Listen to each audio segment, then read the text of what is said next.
Thank you.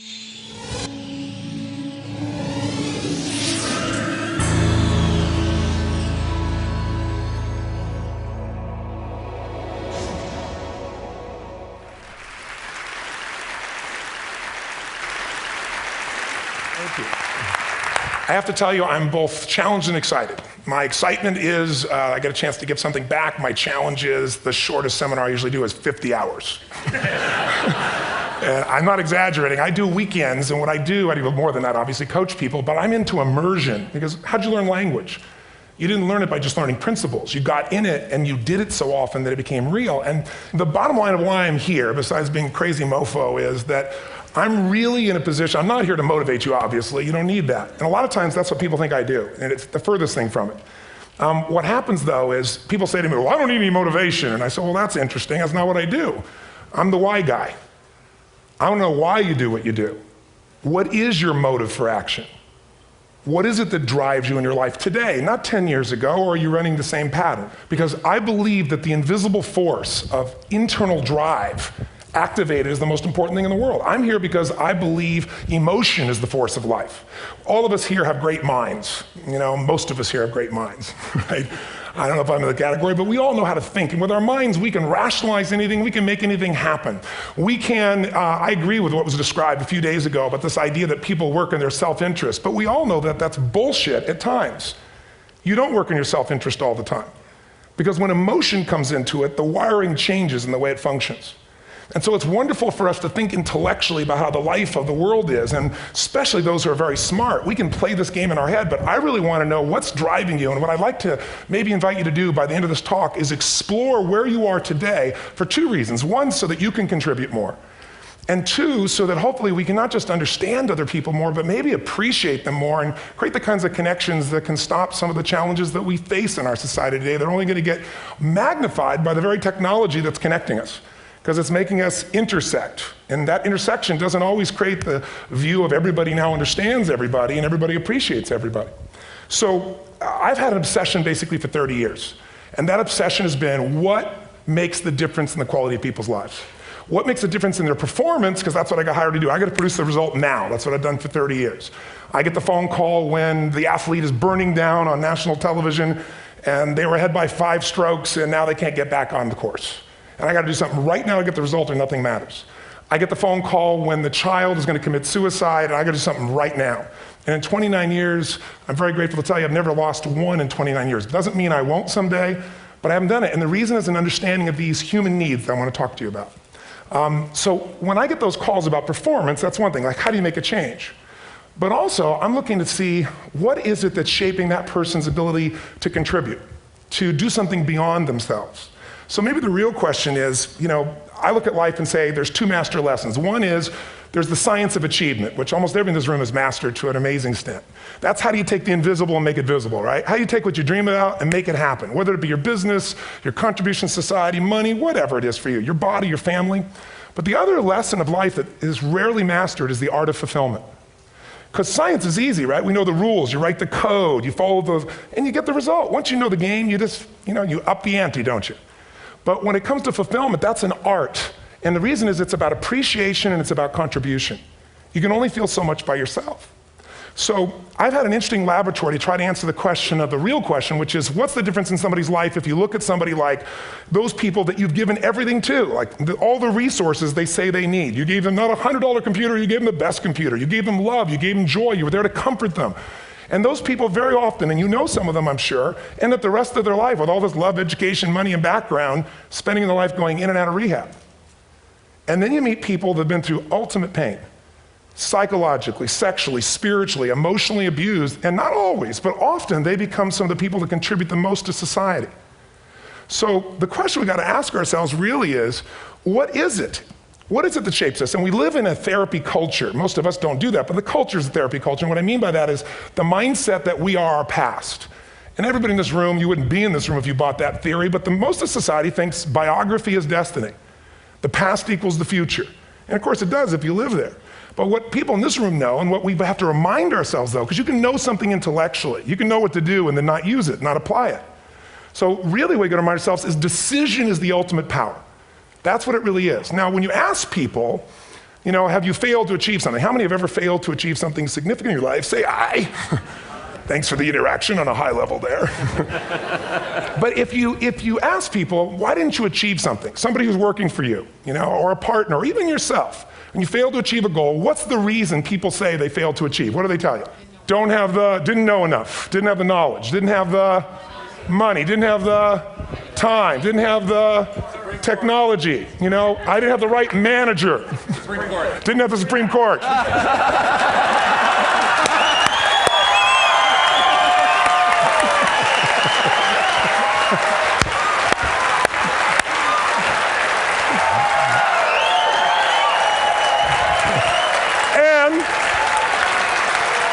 And what do all those, including the Supreme Court, have in common? They are a claim to you missing resources. And they may be accurate. You may not have the money. You may not have the Supreme Court. But that is not the defining factor.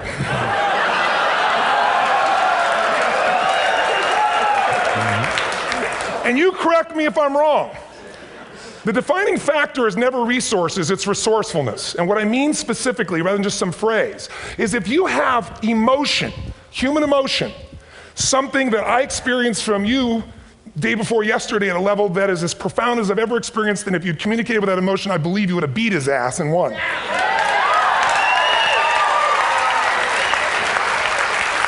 But how easy for me to tell him what he should do. Idiot, Robbins. But I know when we watched a debate, at that time, there were emotions that blocked people's ability to get this man's intellect and capacity and the way they came across to some people in that day. Because I know people that wanted to vote in your direction and didn't, and I was upset.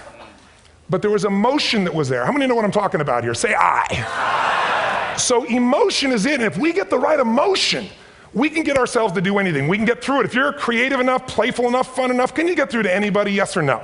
Yes. If you don't have the money, but you're creative and determined enough, you find the way.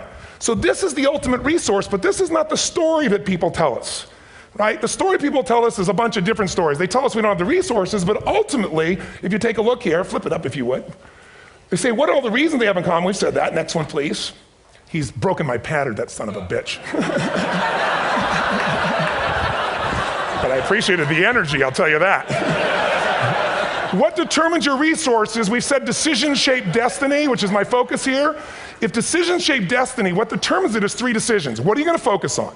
Right now, you have to decide what you're going to focus on. In this second, consciously or unconsciously, the minute you decide to focus on something, you've got to give it a meaning. And whatever that meaning is produces emotion. Is this the end or the beginning? Is God punishing me or rewarding me, or is this the roll of the dice? And emotion then creates what we're going to do, or the action. So think about your own life, the decisions that have shaped your destiny. And that sounds really heavy, but in the last 5 or 10 years, 15 years, haven't there been some decisions you've made that if you made a different decision, your life would be completely different? How many can think of one, honestly? Better or worse? Say I. So the bottom line is maybe it was where to go to work and you met the love of your life there. Maybe it was a career decision. I know the Google geniuses I saw here. I mean, I understand that their decision was to sell their technology at first. What if they made that decision versus to build their own culture? How would the world be different? How would their lives be different? Their impact. The history of our world is these decisions. When a woman stands up and says, no, I won't go to the back of the bus, she didn't just affect her life. That decision shaped our culture. Or someone standing in front of a tank. Or being in a position like Lance Armstrong and someone says to you, you got testicular cancer. That's pretty tough for any male, especially if you ride a bike. Right? You got it in your brain, you got it in your lungs. But what was his decision of what to focus on? Different than most people. What did it mean? It wasn't the end, it was the beginning. What am I gonna do? He goes off and wins 7 championships he never won once before the cancer because he got emotional fitness, psychological strength. That's the difference in human beings that I've seen of the 3 million I've been around, because that's what my lab. I've had 3 million people from 80 different countries that I've had a chance to interact with over the last 29 years. And after a while, patterns become obvious. You see that South America and Africa maybe connect in a certain way, right? Other people say, oh, that sounds ridiculous. It's simple. So what shaped Lance, what shapes you? 2 invisible forces, very quickly. 1, state. We all have had times. Have you had a time you did something and after you did it, you thought to yourself, I can't believe I said that. I can't believe I did that. That was so stupid. Who's been there? Say aye. Have you ever done something after you do it, you go, that was me. right? It wasn't your ability, it was your state. Your model of the world is what shapes you long term. Your model of the world is the filter. That's what's shaping us. That's what makes people make decisions. When we want to influence somebody, we got to know what already influences them. And it's made up of three parts, I believe. First, what's your target? What are you after? Which I believe, it's not your desires. You can get your desires to goals. How many of you got a goal or desire and thought, is this all there is? How many have been there? Say aye. So it's needs we have. I believe there are 6 human needs. Second, once you know what the target that's driving you is, and you uncover it for the truth, you don't form it, you uncover it. Then you find out what's your map. What's the belief systems that are telling you how to get those needs? Some people think the way to get those needs is destroy the world. Some people is to build something, create something, love someone. And then there's the fuel you pick. So very quickly, 6 needs, let me tell you what they are. First one, certainty. Now these are not goals or desires, these are universal. Everyone needs certainty that they can avoid pain, at least be comfortable. Now how do you get it? Control everybody, develop a skill, give up, smoke a cigarette. And if you got totally certain, ironically, even though we all need that, like if you're not certain about your health or your children or money, you don't think about much more. You're not sure the ceiling's gonna hold up, you're gonna listen to any speaker. But while we go for certainty differently, if we get total certainty, we get what? What do you feel if you're certain? You know what's gonna happen, when it's gonna happen, how it's gonna happen, what would you feel? Bored out of your mind. So God, in her infinite wisdom, gave us a second human need, which is uncertainty. We need variety. We need surprise. How many of you here love surprises? Say aye. Bullshit. You like the surprises you want. The ones you don't want, you call problems, but you need them. So variety is important. Have you ever rented a video or a film that you've already seen? Who's done this? Get a fucking life. Right? Why are you doing it? You're certain it's good because you read it before, saw it before, but you're hoping it's been long enough you've forgotten enough there's variety. Third human need, critical, significance.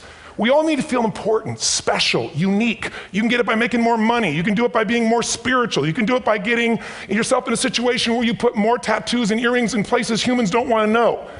Whatever it takes. The fastest way to do this, if you have no background, no culture, and no belief in resources or resourcefulness, is violence. If I put a gun to your head and I live in the hood, instantly I'm significant. 0 to 10, how high? 10. How certain am I you're going to respond to me? 10. How much uncertainty? Who knows what's going to happen next? Kind of exciting, like climbing up into a cave and doing that stuff all the way down there. Total variety and uncertainty. And it's significant, isn't it? So you're willing to risk your life for it. So that's why violence has always been around and will be around unless we have a consciousness change as a species. Now you can get significance a million ways, but to be significant, you got to be unique and different. Here's what we really need. Connection and love, fourth need. We all want it. Most people settle for connection because love's too scary. Don't want to get hurt. Who here has ever been hurt in an intimate relationship? Say aye. If you don't raise your hand, you'll have had other shit too, come on. And you're going to get hurt again. Aren't you glad you came to this positive visit? But here's what's true, we need it. We can do it through intimacy, through friendship, through prayer, through walking in nature. If nothing else works for you, get a dog. Don't get a cat, get a dog, because if you leave for 2 minutes, it's like you've been gone for 6 months when you show back up again 5 minutes later, right? Now these first 4 needs, every human finds a way to meet. Even if you lie to yourself, even if you have split personalities. But the last 2 needs, the first 4 needs are called the needs of the personality, is what I call it. The last 2 are the needs of the spirit.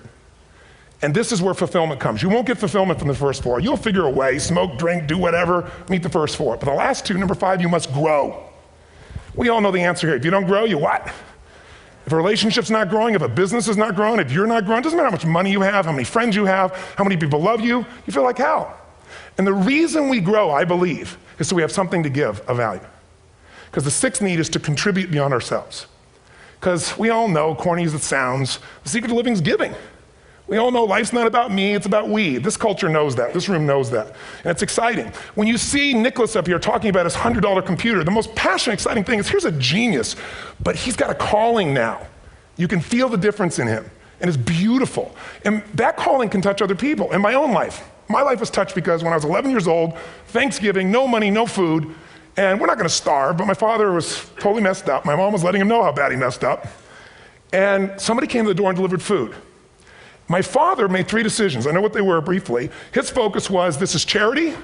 What does it mean? I'm worthless. What do I gotta do? Leave my family, which he did. The time, one of the most painful experiences of life.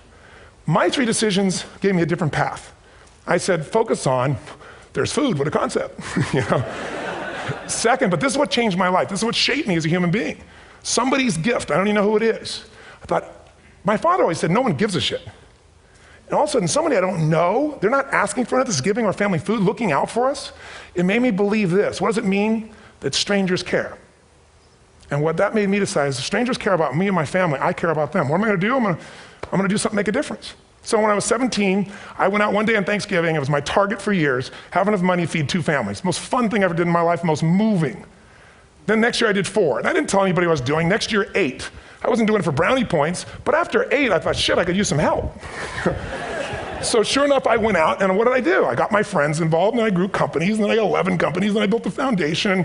Now, 18 years later, I'm proud to tell you, last year we fed 2 million people in 35 countries through our foundation, all during the holidays, Thanksgiving, Christmas, in all the different countries around the world. It's been fantastic. Thank you. So I don't tell you that to brag, I tell you because I'm proud of human beings because they get excited to contribute once they've had the chance to experience it, not talk about it. So finally, I'm about out of time, the target that shapes you, here's what's different about people. We have the same needs, but are you a certainty freak? Is that what you value most, or uncertainty? This man here couldn't be a certainty freak if he climbed through those caves. Are you driven by significance or love? We all need all 6, but whatever your lead system is tilts you in a different direction. And as you move in a direction, you have a destination or destiny. The second piece is the map. Think of that as the operating system tells you how to get there. And some people's map is, I'm gonna save lives even if I die for other people, and they're a fireman. Somebody else says, I'm gonna kill people to do it. They're trying to meet the same needs of significance, right? They want to honor God or honor their family, but they have a different map. And there are 7 different beliefs. I can't go through them because I'm done. The last piece is emotion. I say one of the parts of the map is like time. Some people's idea of a long time is 100 years. Somebody else says is 3 seconds, which is what I have. And the last one I've already mentioned that felt you. If you got a target and you got a map, and let's say, I can't use Google because I love maps and they haven't made it good for Macs yet. So if you use MapQuest, how many have made this fatal mistake of using MapQuest at some time? You use this thing and you don't get there. Well, imagine if your beliefs guarantee you can never get to where you want to go. The last thing is emotion. Now here's what I'll tell you about emotion. There are 6,000 emotions that we all have words for in the English language, which is a linguistic representation, right? It changes by language. But if your dominant emotions, if I have more time, I have 20,000 people or 1,000, and I have them write down all the emotions that they experience in an average week. And I give them as long as they need. And on one side they write empowering emotions, the other is disempowering. Guess how many emotions people experience? Less than 12. And half of those make them feel like shit. So they got 5 or 6 good frickin' feelings, right? It's like they feel happy, happy, excited, oh shit, frustrated, overwhelmed, depressed. How many of you know somebody who no matter what happens finds a way to get pissed off? How many know somebody like this? Or no matter what happens, they find a way to be happy or excited. How many know somebody like this? Come on. When 9/11 happened, and I'll finish with this, I was in Hawaii. I was with 2,000 people from 45 countries. We were translating 4 languages simultaneously for a program that I was conducting for a week. The night before was called Emotional Mastery. I got up, had no plan for this, and I said, we had all this fireworks, I do crazy shit, fun stuff. And then at the end I stopped, and I had this plan I was gonna say, but I never do what I'm gonna say. And all of a sudden I said, when do people really start to live? When they face death. And then I went through this whole thing about if you were gonna get off this island, if 9 days from now you were gonna die, who would you call, what would you say, what would you do? One woman, well that night is when 9/11 happened. One woman had come to the seminar, and when she came there, her previous boyfriend had been kidnapped and murdered. Her friend, or her new boyfriend, wanted to marry her, and she said no. He said, if you leave and go to that Hawaii thing, it's over with us. She said it's over. When I finished that night, she called him and left a message, true story, at the top of the World Trade Center where he worked, saying, honey, I love you. I just want you to know, I want to marry you. It was stupid of me. She was asleep, because it was 3 a.m. for us, when he called her back from the top and said, honey, I can't tell you what this means. He said, I don't know how to tell you this, but you give me the greatest gift, because I'm gonna die. And she played the recording for us in the room. She was on Larry King later. And he said, you're probably wondering how on earth this could happen to you twice. And he said, all I can say to you is, this must be God's message to you, honey. From now on, every day, give your all, love your all. Don't let anything ever stop you. She finishes, and a man stands up and he says, I'm from Pakistan, I'm a Muslim. I'd love to hold your hand and say I'm sorry, but frankly, this is retribution. I can't tell you the rest because I'm out of time.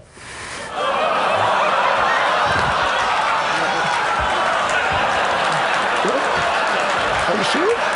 Finish the story. 10 seconds. 10 seconds. No, I want to be respectful. 10 seconds. All I can tell you is I brought this man on stage with a man from New York who worked in the World Trade Center, because I had about 200 New Yorkers there. More than 50 lost their entire companies, their friends, marking off their Palm Pilots. One financial trader, this woman made of steel, bawling. 30 friends crossing off that all died. And what I did to people said, what are we going to focus on? What does this mean, and what are we going to do? And I took the group and got people to focus on, if you didn't lose somebody today, your focus is going to be how to serve somebody else. There are people, the woman got up and she was so angry and screaming and yelling. And she wasn't from New York, she's not an American, she doesn't know anybody here. I said, you always get angry. She said, yes. Guilty people got guilty, sad people got sad. And I took these two men and did what I call an indirect negotiation. Jewish man with family in the occupied territories, from New York, who would have died if he was at work that day. And this man who wanted to be a terrorist, and made it very clear. And the integration that happened is on a film, which I'll be happy to send you, so you can really see what actually happened instead of my verbalization of it. But the two of them not only came together and changed their beliefs and models of the world, but they worked together to bring, for almost 4 years now, to various mosques and synagogues, the idea of how to create peace. And he wrote a book, which is called My Jihad, My Way of Peace. So transformation can happen. So my invitation to you is this. Explore your web, the web in here. The needs, the beliefs, the emotions that are controlling you, for two reasons. So there's more of you to give. Achieve too, we all want to do it, but I mean give, because that's what's going to fill you up. And secondly, so you can appreciate, not just understand, that's intellectual, that's mind, but appreciate what's driving other people. It's the only way our world's going to change. God bless you, thank you, I hope this will serve. Tony Robbins.